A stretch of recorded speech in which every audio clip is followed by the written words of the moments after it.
तैयारी स्टार्ट। वाद तथ्य।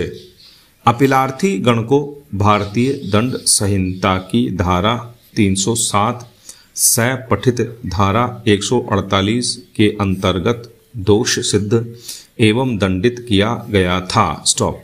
अभियोजन के कथानक के अनुसार परिवादी पीड़ित रणवीर सिंह ने दिनांक 26/1/1998 को संबंधित थाने में यह कथन करते हुए परिवाद सूचना दर्ज कराई कि 2 दिन पहले वह अपने खेत की सिंचाई करने जा रहा था कि रास्ते में रोहतास, विजेंदर और संजय अपीलार्थी गण ने उसका रास्ता रोक लिया और ओम प्रकाश अब मृत सहित सभी लोगों ने धमकी दी कि दोबारा खेत की सिंचाई के लिए आया तो जान से मार देंगे। स्टॉप।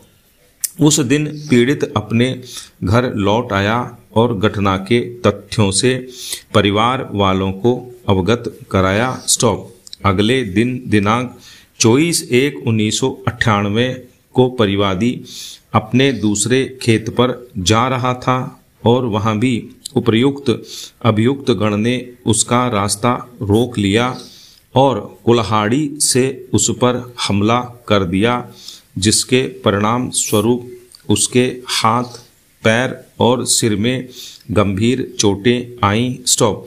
उसी समय अभियुक्त गण के समर्थन में एक अन्य गुट के हवा सिंह, वीरेंद्र, बीरो और रजिंदर भी इस मारपीट में शामिल हो गए। स्टॉप। परिवादी की चीख पुकार सुनकर परिवादी के भाई बलवान, जो बगल के खेत में सिंचाई कर रहा था, घटना स्थल पर दौड़कर आया, जिसने उसे हॉस्पिटल सोनीपत पहुंचाया। घटना के बाद सभी अभियुक्त गण भाग गए। स्टॉप। बाद में परिवादी की स्थिति गंभीर होने पर उसे PGI-MS रोहतक भेज दिया गया और संबंधित पुलिस थाने के प्रभारी ने वहीं पर पीड़ित का बयान दर्ज किया। स्टॉप। तदनुसार भारतीय दंड संहिता की धारा 307, 323, 325, 506, 148 और 149 के अंतर्गत प्रथम सूचना रिपोर्ट दर्ज की गई। स्टॉप। अन्वेषणोपरांत विचारण कार्यवाही में अतिरिक्त सत्र न्यायाधीश सोनीपत ने भारतीय दंड संहिता की धारा 148 एवं धारा 307 सपठित धारा 149 के अंतर्गत आरोप विरचित किए। स्टॉप।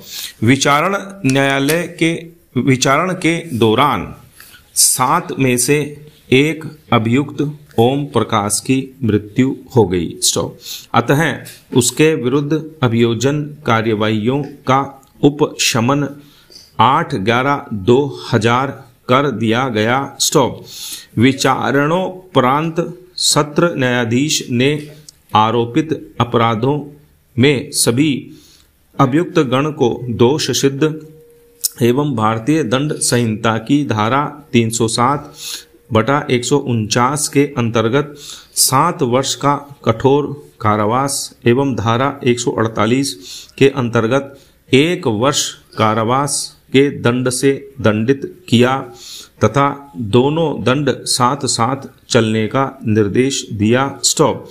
अपीलार्थी गण की अपील पर उच्च न्यायालय ने साक्ष्यों का पुनः मूल्यांकन करते हुए राजिंदर, हवा सिंह और बीरो को संदेह का लाभ देते हुए सभी आरोपों से दोषमुक्त कर दिया, किंतु अपीलार्थी गण रोहतास, संजय और विजेंदर की दोष सिद्धि का अनुमोदन कर दिया, किंतु दंडादेश को कम करते हुए भारतीय दंड संहिता की धारा 307 के अंतर्गत 7 वर्ष के कारावास को 5 वर्ष कर दिया, किंतु 1 लाख रुपए का जुर्माना अधिरोपित किया, जिसका भुगतान परिवादी को किया जाना था।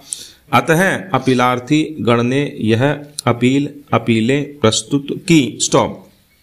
पक्षों के तर्कों को सुनने के बाद उच्चतम न्यायालय की पूर्ण पीठ ने विचार और निर्धारण के लिए निम्न प्रश्न विरचित किए। पैरा 1।